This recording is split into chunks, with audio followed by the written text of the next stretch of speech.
yang bikin saya sampai udah saya stres belajar, mikir ke sana, mikir ke sini, saya sampai diinfus. Bahkan saat itu saya sampai pendarahan. Sampai pendarahan? Saking stresnya tadi ya? Saking stresnya. Nah, saya sudah praktek sholat dengan anak saya, sholat maghrib itu kan 3 rakaat ya. Baru kedua, kita tinggal 1 rakaat lagi. Terus dia buka pintu, cek buka kan. Terus lihat kami lagi sholat, dia bilang, apa nih? Mama kok udah mulai gila ya? Udah ngajak anak-anaknya gila semua ya? Ditarik lah itu bukan anakku, dibawa keluar ya kan, dibuang, terus dibakar. Baby sister saya bawa anak-anak masuk ke dalam, apapun yang terjadi sama kakak, kalian jangan pernah keluar, biar ini kakak sendiri yang ngadepin. Jadi mau dipukul saya hanya diam, saya pasrah. Kalau dibantai pakai itu saya bilang hancur apa di badan saya. Waktu keluar dari rumah nggak ada tabungan?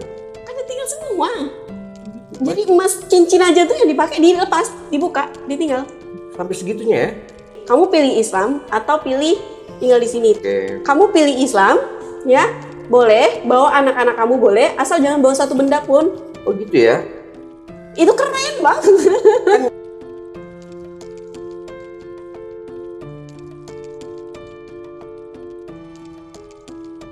Saya waktu itu habis dari kantor, habis meeting, kami habis makan siang juga, pergi ke masjid dengan rekan saya. Dan di situ saya turun dari mobil Fortuner. Saya nggak tahu ya orang melihat saya seperti apa. Tapi saya pakai mini dress. Pakai mini dress, saya masih pakai jas posisinya. Turun, dan memang waktu itu posisinya ada marbot masjidnya di situ. Ada marbot masjidnya di situ. Saya masuk ke masjid, yang lain dibiarin masuk, saya ditahan. Sama marbot? Saya ditahan. Mbak kalau mau nunggu ke sana ya. Namanya kita pakai mini dress, Fortuner itu kan tinggi. Yeah. Saya nggak tahu dia lihat atau tidak ya. Okay. Karena kalau setahu saya kalau kita keluar dengan mini dress itu pasti agak terangkat mini dress kita. Sudah aurat yang terlihat. Kayaknya semuanya kemarin aurat semua deh. Jadi di situ udah. Mbak katanya kalau mau nunggu di sana aja, ditunjuk tuh belakang mobil kita yang lagi parkir, ada pohon di situ, ada bangku di bawah pohon. Padahal Lisa mau masuk masjid. Padahal mau praktek sholat itu tadi, mau belajar sholat. Marbotnya nggak tahu. Nggak tahu. Nah, terus saya bilang, loh Pak, saya mau sholat loh, saya bilang gitu. Dia bilang, kok ke masjid pakai kayak gini? Dia bilang gitu. Lihat orang di masjid, ditunjuk tuh sama dia kan, di masjid orang pakai yang cewek-ceweknya pakai syar'i semua. Kan saya nggak tahu ya, di situ tuh bener waktu itu tuh kayak saya lagi dilemparin di muka saya kayak gitu tuh, aduh beramak benar mungkin nih malu gitu. Ya digituin ya, malu dong kita kan. Jadi dibedain sama orang saat itu. Jadi ditahan, saya bilang, Pak saya mau sholat loh Pak, orang udah ini kan iqomah kan, udah komat kan. Duh, saya bilang saya nanti ketinggalan Pak, udah kamu tunggu sini katanya. Dia masuk ke dalam. Saya udah bener-bener udah mau nangis sebenarnya di situ tuh, karena malu banget saat itu tuh. Dia ngotot banget nyuruh saya tuh nunggu di bawah pohon, jangan masuk. Karena saya pakai mini dress. Nah, di situ tuh dia masuk ke dalam, ngambil sarung untuk saya. Disuruh pakai di depan masjid. Aduh, saya langsung seharusnya jangan begitu ya. Nah, itu mohon maaf ya. Jadi, nggak semua marbot seperti itu. Ya. Mungkin saat itu memang marbotnya udah sangat lanjut usianya juga.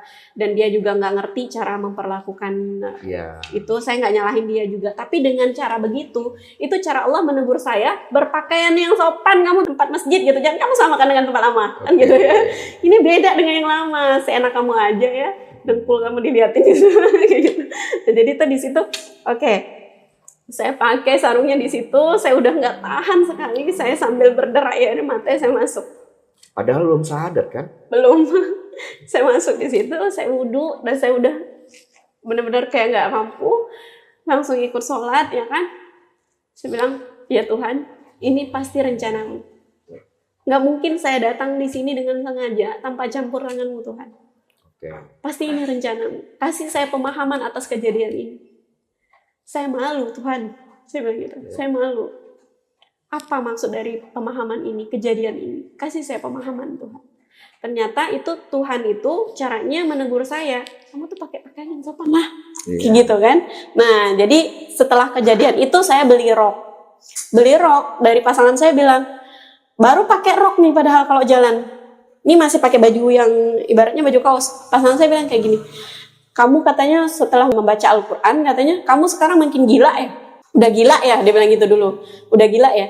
saya nggak ambil pusing gitu kan, nggak ambil pusing, saya lanjut aja masih. Terus makin belajar, 2 kali sebenarnya 3 kali saya diusir dari masjid gara-gara kejadian itu. Di masjid yang sama atau masjid yang beda-beda. Karena saya sukanya setiap azan berbunyi, saya cari masjid yang berbeda. Sengaja, karena saya merasa setiap masjid itu ada aura yang berbeda. Itu yang saya rasakan.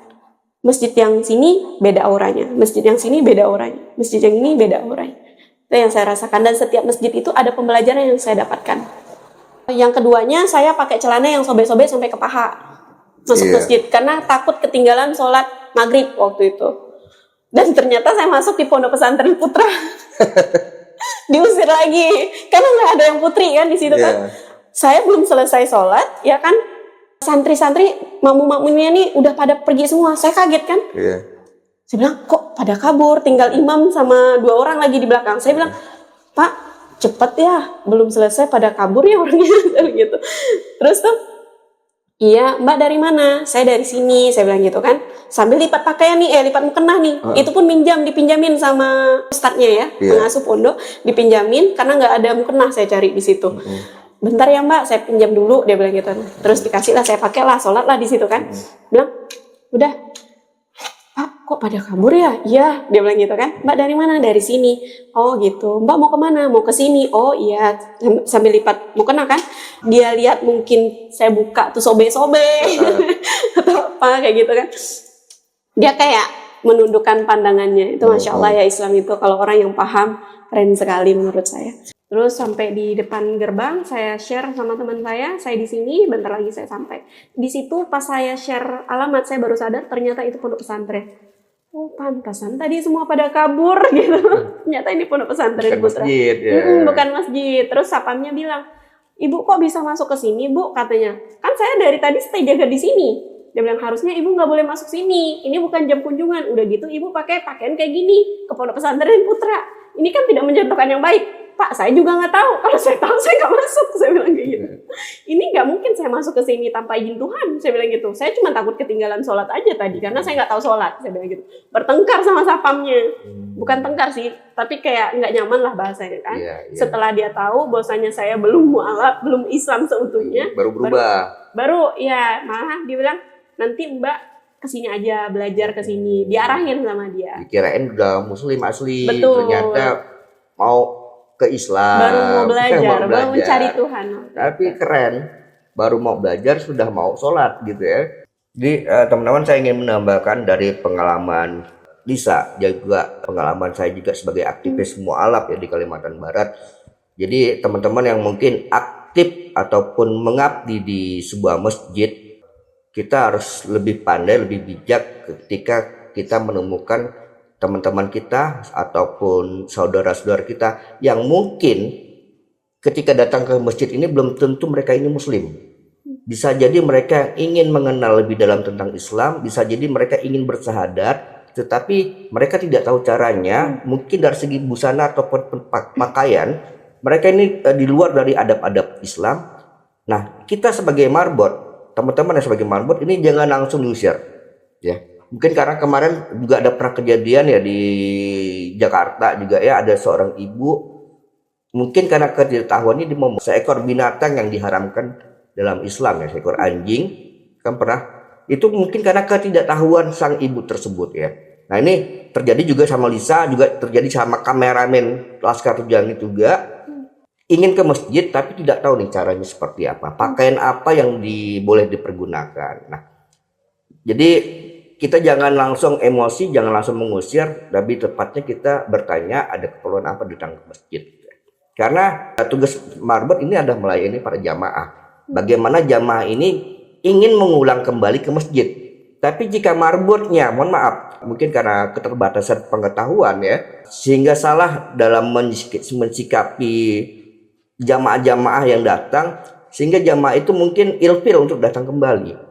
Nah, marbot ini adalah ujung tombak garda terdepan sebuah masjid. Bagaimana jamaahnya ini mau datang kembali gitu. Nah itu berdasarkan dari cerita Lisa ya. Tujuannya kita untuk motivasi nih teman-teman kita yang aktif sebagai marbot di masjid nih Lisa. Ya, amin. Semoga bermanfaat ya. Dulu saya kan benci Islamnya, benci orang. Sebenarnya tuh bukan Islamnya yang saya benci, tapi Oknum. oknumnya. Mohon maaf ya. Banyak sekali orang-orang di luaran sana yang saya benci itu tuh dari Islam tuh mereka mengaku Islam, beratribut Islam banget nih, udah syar'i. Ya. Tapi mereka tidak berkehidupan dengan Islam itu tadi, tidak syar'i. Tidak mencontohkan yang telah dicontohkan oleh baginda Rasulullah SAW. Nah, coba kita lihat di luaran sana. Yang mohon maaf nih, kata-kata yang kurang baik. Ya. Yang mencuri, yang merampok siapa? Mohon maaf, yang jual narkoboy di sana siapa? Ya. Mayoritas ya gitu. Yang ibaratnya tawuran di jalanan siapa? Jadi Itu tuh kayak Islam tuh nggak banget deh. Aku nggak banget deh gitu. Aku nggak bakalan kesini kayak gitu. Ya udah bener nih dia nggak ngizinin aku kesini, nggak belajar ini, udah bener dia nih kayak gitu. Tapi ya itu tadi, kalau kita mau mencari satu keyakinan, satu agama ya, kita bukan melihat oknumnya, lihatlah. tapi lihatlah kitabnya. Ya. Kalau lihat oknumnya, maka kau akan tersesat sama seperti dia. Kalau kita lihat oknumnya, pasti semua agama ada oknumnya. Betul. Betul, Tapi kan? karena Islam ini kan mayoritas di sini. Ya. Jadi lebih kelihatan tuh Islam gitu. Otomatis ya oknumnya juga pasti otomatis agama Betul. mayoritas gitu ya. Betul. Tapi jika ingin melihat benar atau tidaknya sebuah agama, Lihat lihatlah kitabnya. kitab sucinya. Ini keren nih. Ya. Kayak Ustaz Lukman nih. Masya Allah. Nah, seperti itu. Jadi lihatlah kitabnya. Tapi mohon maaf, di luaran sana mereka masih banyak itu yang melihat tuh oknumnya. Itu yang kasihan kadang. Sehingga memperburuk citra Islam. Betul sekali. Nah, sebenarnya ini juga PR untuk kita nih yang Islam ini tadi ya, yang sudah mengatakan kita nih pengikutnya baginda Rasulullah SAW dong. Contohin dong, sebagaimana yang sudah dicontohin oleh baginda Rasulullah SAW ini tadi. Jangan sampai orang di luar daripada Islam melihat kamu seperti ini, ya kan? Yang jadinya mereka tadi tuh, oh Islam ini begini, oh ternyata begini. Enggak lah, kayak gitu. Ya. Nah, jadi itu PR buat kita. Oke, kita sambung lagi. Nih 3 kali nih ke masjid yang berbeda, diusir. Sampai pakai hijab yang diikat kepala dulu. Belum sadar kan? Belum. Suami nggak tahu nih. Yang saya baca Al-Quran itu dia tahu, karena dia tahu memang saya suka baca. Oh, waktu saat itu belum marah suami? Belum, karena kayak saya belum terlalu menonjol saat itu. Dan saya masih sembunyi-sembunyi untuk yang praktek sholatnya, praktek ini, praktek itu. Cuman yang menonjolnya saat saya udah mulai menutup diri. Dia bilang, kamu nih makin hari makin gila. Nah, itu saya dikatain gila lagi. Sama tadi suami. Iya betul. Tadi saya pertama kali dapat dikatain gila kan yang tadi digebrak meja, ya, kan? Sama pembina itu ya. Terus di sini saya dikatain gila bukan sekali lagi, tapi sering kali. Karena tanpa saya sadari, itu bahasa saya ternyata udah Al-Quran semua. Bahasa dari Al-Quran semua. Udah ayat-ayat Al-Quran itu, iya ya, kok aku jadi keluarnya kayak gini ya, kayak gitu. Karena mungkin ya bukan terhipnotis ya, karena membaca itu tadi, belajar itu tadi gitu. Sehingga jadi pikiran kita, perkataan kita Al-Quran semua jadinya. Iya, benar. Nah, itu semakin dikatain gila, saya semakin penasaran kayak gitu, dan saya mulai nih, oh iya ya seperti ini. Nah, itu mulai tuh ancaman, hujatan apa segala macam dari serangan dari pasangan sendiri. Karena tuh tanpa saya sadar, tadi saya udah mulai berubah penampilan, kata-kata saya juga udah ayat-ayat Al-Quran semua, seperti itu, sampai dibilangnya saya sok pintar apa segala macam, makin belajar makin bodoh, seperti itu, makin gila belajar Al-Quran, ini orang ini makin gila, makin nyesatin orang nih, dia bilang kayak gitu. Nah, di situ tuh saya mulai makin tertekan, dan mohon maaf saat itu juga dengan waktu yang bersamaan, bahwasanya dia juga lagi dengan dekat sama wanita lain, dengan kebiasaan yang lama juga masih, dengan yang cara dia memperlakukan saya juga tidak baik seperti itu yang bikin saya sampai udah saya stres belajar, mikir ke sana, mikir ke sini, saya sampai diimpus. Bahkan saat itu saya sampai pendarahan. Sampai pendarahan. Saking stresnya tadi dia. Saking stresnya. Nah, di satu sisi saya ingin belajar nih, gitu. Nah, di sisi lain saya ditekan begini, melihat kejadian yang seperti ini, itu benar-benar saya kayak ujiannya benar-benar nggak biasa-biasa aja waktu itu kayak gitu. Jadi di situ setelah saya semakin belajar, saya dikatain gila, dikatain kurang waras.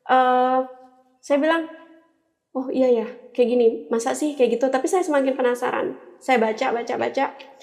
Nah, sampai akhirnya tuh saya benar-benar udah mantap ya, bahwasanya tuh Allah katakan memang kalau kita mau berhijrah itu ya memang kayak gitu. Kita harus siap nih konsekuensinya.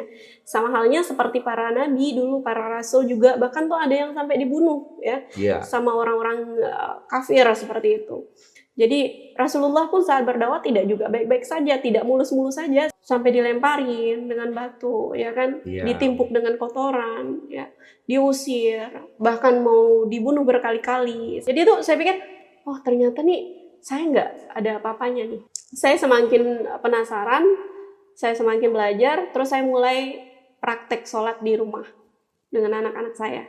Ketahuan Sama suami. sama pasangan. Biasanya tuh kan dia pulangnya itu tuh kami tahu nih jam-jamnya. Tapi saat itu tuh dia pulang tuh di jam sholat maghrib. Nah, saya sudah praktek sholat dengan anak saya. Sholat maghrib itu kan 3 rakaat ya. Baru kedua, kita tinggal 1 rakaat lagi. Terus dia buka pintu, biasanya kami kunci. Dan itu tuh nggak dikunci. Mungkin itu cara Allah semuanya ya, tidak ada yang kebetulan. Cek, buka kan. Terus lihat kami lagi sholat, dia bilang, apa nih? Mamaku nih udah mulai gila ya, udah ngajak anak-anaknya gila semua ya, kayak gitu kan. Ditarik lah itu bukan anakku, dibawa keluar ya kan, dibuang, terus dibakar. Jadi Al-Quran, apa segala macam sajadah dibuang, dibakar sama dia. Katanya itu yang bikin saya gila. Oke. Tapi belum hati tergerak, belum mau sadar. Ternyata harus syahadat dulu. Yang saya tahu, kan kalau misalnya kita udah mempelajari itu, ya kita udah Islam nih, Oh, gitu. Karena bisa belum tahu kalau belum sadar nih belum resmi login gitu ya. iya, sebenarnya tuh kayak kita membaca Al-Quran aja tuh udah banyak banget syahadatnya. Iya. Dari baca-baca apa namanya sholatan, Mm-mm. baca-baca sholat kita kan juga udah banyak juga syahadatnya kayak gitu. Nah, yang saya tahu dari perjalanan hijrah para sahabat dulu, mereka itu sudah memantapkan dirinya untuk berislam pun saat mereka udah meyakini itu Islam baik. Nah, jadi saya mengikuti jejak itu. Jadi ini beda ya, beda zaman ya teman-teman ya. Jadi kalian harus cari tempat yang untuk memantapkan kalian untuk syahadat, yang pasti supaya diakui dengan di negara juga gitu. Setelah itu apa yang terjadi? Ketika ketahuan sama suami, apakah mendapat perlakuan secara fisik atau tidak? Iya, banyak. Nah, pasti itu kan kejadian yang tadi diusir 1 kali, itu saya masih takut untuk kayak memberikan apa namanya respon, masih takut. Tapi saya masih belajar. Saat itu saya hanya diam, nurut. Saya tahu saya salah saat itu. Saya tahu saya salah. Udah, saya hanya nurut aja. Saya bilang, tahan anak-anak. Tapi anak-anak saya waktu ditarik, dibakar, anak-anak saya bilang, mami, itu punya Cece mau itu, Cece mau itu. Itu kalau saya ingat itu mempraktekkan ini tuh kayak sakitnya tuh masih terasa gitu. Itu punya Cece mau itu kayak gitu ya. Tahu kan kalau anak-anak yang barangnya diambil marahnya tuh kayak gimana dengan lunjak-lunjaknya kayak gitu kan. Jadi tuh dibuang ke sana, dibakar. Dia bilang, udah, anak-anak didorong kan, diam sana, dibakar. Alhamdulillah anak-anak ikut ke ini ya. Maksudnya ketika diajak Karena sholat waktu nggak nolak ya. Iya, saya baca Al-Quran itu terjemahannya itu kan gede-gede tuh. Coba deh kita baca Al-Quran terjemahannya itu indah banget. Jadi indah banget. Anak-anak saya tuh suka dengarnya kayak gitu. Nah, jadi dia bilang, Mami, Cece mau dong buku yang kayak gini juga. Beliin dong Cece 1. Oke, kayak gitu kan. Nah, jadi tuh anak-anak tuh ngikut karena sering dengar saya.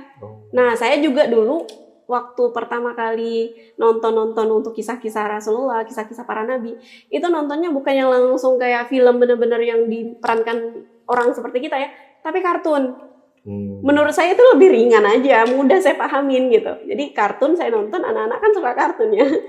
Jadi ikutan nonton kayak gitu. Nah, anak-anak itu kan kalau masih di bawah usia ya 10 tahun, itu tuh kayak apa yang mereka lihat, apa yang mereka dengar, itu tuh langsung meresap ke diri mereka. Seperti itu.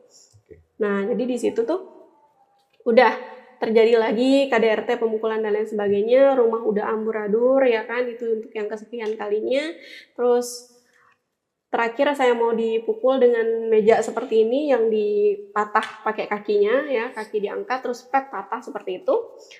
Ini diambil patahannya mau dihentam ke saya hanya diam saat itu, tapi saya arahkan sama baby sister saya, bawa anak-anak masuk ke dalam, apapun yang terjadi sama kakak, kalian jangan pernah keluar, biar ini kakak sendiri yang ngadapin.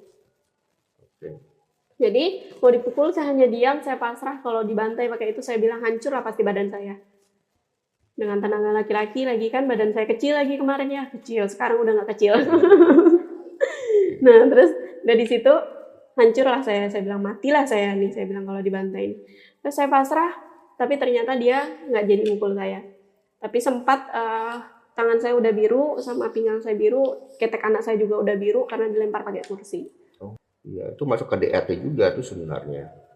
Karena Iya. ini ya, kena benda ya dari aktivitas pelemparan tadi kan. Oke. Nah terus udah di situ, dah itu dia usir kami, dibuang lagi apa-apa yang saya buat untuk belajar tadi seperti Al-Quran dan lain sebagainya dibuang lagi ke depan. Saya bilang udah kayaknya ini deh, saya udah mulai capek karena sampai saya menemukan itu kisahnya Umar yang memeluk Islam.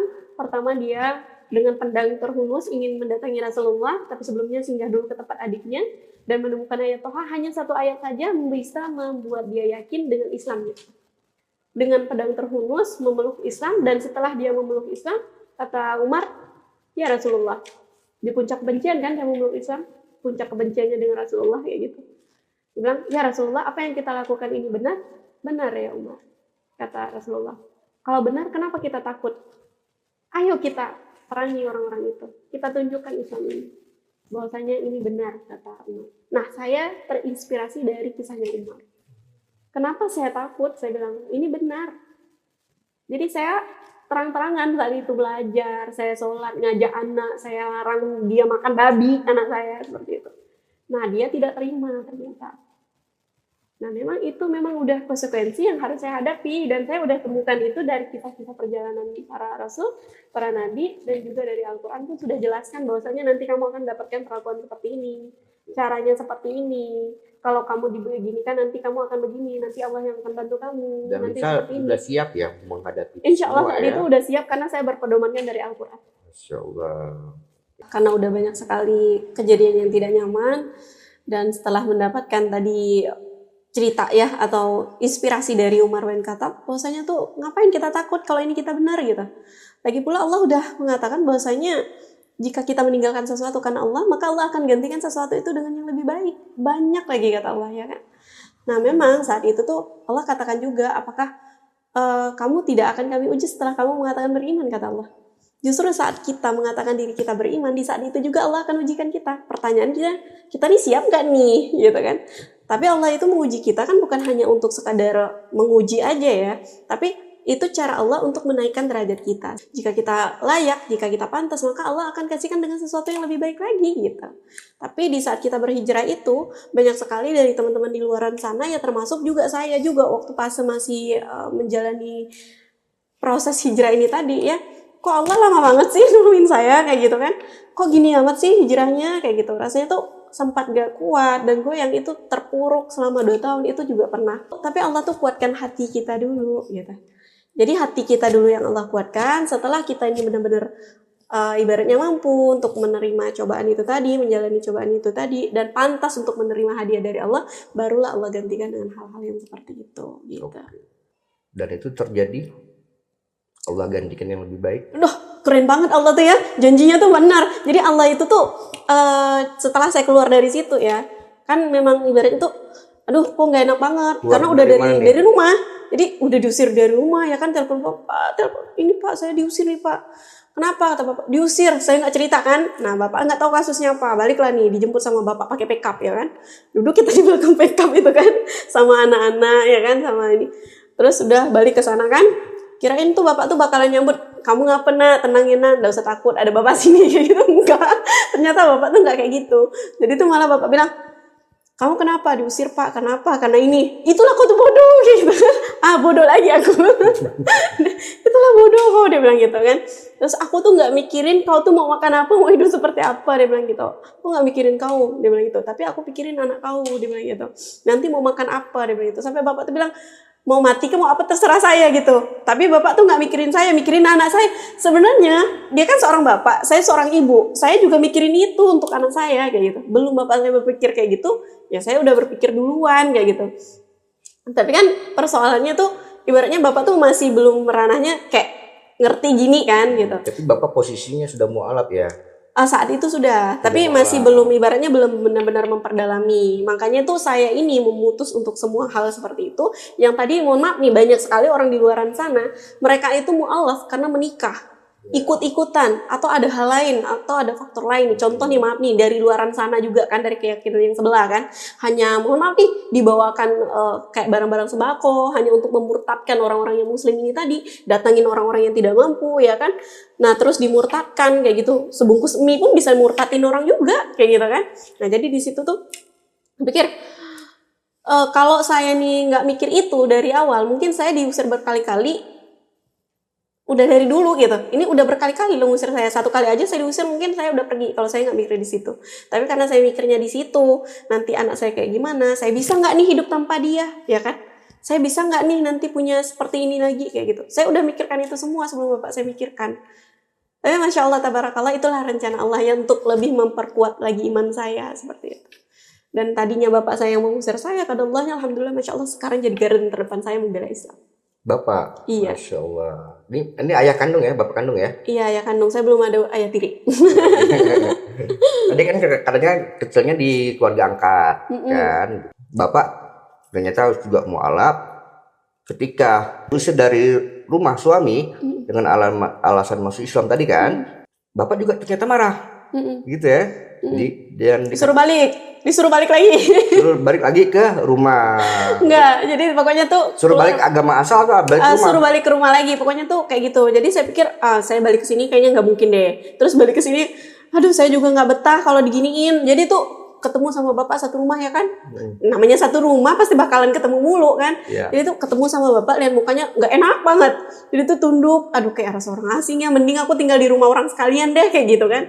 Pokoknya nggak enak banget selama 2 minggu itu saya terpuruk lagi ya. Setelah udah itu 2 tahun saya terpuruk juga. Habis itu saya bilang, oke deh, saat itu tuh masih ada mama. Nah, jadi tuh saya bilang, saya udah nggak ada tempat nih buat ngadu nih, ya kan, Mak, saya bilang, harapan saya satu-satunya cuma mama.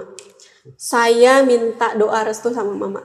Tolonglah Mak, saya nggak minta harta benda kalian, seperti yang kalian kasihkan ke kakak-kakak saya, adik-adik saya bilang gitu. Saya hanya minta restu, rindu aja sama mama. Saya minta restu, saya hanya harap mama lagi. Saya udah nggak ada harapan lagi, saya bilang gitu. Ini mama saya bilang, oke. Mama saya diam gitu kan, tapi air mata nih netes dia. Netes banget. Karena waktu itu posisinya kami berhadapan, saya genggam tangannya, saya udah benar-benar, udahlah, saya minta ini ya Ma, jangan minta apa-apa lah, saya nggak minta harta gitu kan. Jadi tuh udah, saya bilang, langsung dia tatap mata saya, dia bilang, udah, kau balik aja lagi ke Ponti. Mama tak bisa bantu apa, cuman kasih doa untuk aku. Dengan itu saya langsung kayak ibaratnya tuh kayak nambah lagi, ngecas lagi semangat saya, hanya doa, hanya sepatah kata mama saya seperti itu, kayak saya tuh udah semangat lagi. Dan saya langsung balik ke Ponti, ngekos. Waktu keluar dari rumah nggak ada tabungan, Kan ditinggal semua Bang, nggak ada bawa ATM. kan ditinggal semua. Jadi emas cincin aja tuh yang dipakai, dilepas, dibuka, ditinggal. Sampai segitunya ya? Iya kan, kalau misalnya mau memilih Islam, nih tadi bahasanya kayak gini, kamu pilih Islam atau pilih tinggal di sini. Tinggal di sini boleh, tapi Islam ini tinggalin. Oke. Kamu pilih Islam, ya boleh, bawa anak-anak kamu boleh, asal jangan bawa satu benda pun. Oh gitu ya? Itu keren Bang. Kan Lisa kan udah kerja. Kerja sendiri kan? Bahasanya gini loh Bang. Jadi kalau kayak gitu kan ibaratnya tuh kerja sendiri yang kemarin kan, tapi kan ini ibaratnya kita sama-sama di dalam rumah itu. Iya. Kan ada bagian Lisa di situ. Kenapa nggak diambil? Kalau ngomong kayak gitu enak kayaknya emangnya. Prakteknya susah ya? Bukan prakteknya, kan orang nggak paham tentang itu. Oh, Kalau oke. untuk Islam kita kan udah ngerti nih. Bahkan setelah kita meninggal saja, suami kita meninggal itu masih punya kewajiban untuk menafkahi istri selama 12 bulan atau 1 tahun. Itu di Islam. Nah, itu karena kita udah ngerti. Tapi pertanyaan saya, di sana itu ada nggak? Iya, nggak ngerti ya. Nah, di keyakinan lain itu nggak ada yang kayak gitu Abang. Cuman ada di Islam. Makanya bersyukur banget kita udah di Islam. Udahlah, alhamdulillah ya gitu. Akhirnya ngekos tanpa ada sedikit uang sebesar pun begitu ya. Dan itu 20.000. hanya 20.000 rupiah. Iya. Dengan membawa 4 orang anak. 4 orang anak. Bisa itu. Nggak tahu, bisa-bisa aja kan Allah yang punya kuasa kan. Oke. Nah, jadi buktinya tuh bisa Bang. Sampai sekarang bisa. Masya Allah. Jadi ngekos dengan ukuran yang 2x3 seperti itu, 2,5x3 kamarnya. Di situ ada 4 anak saya juga. Nah, jadi di situ tuh saya nggak tahu nih, karena saya nggak pernah terpikir bahwasanya tuh hidup orang susah tuh kayak gimana sih.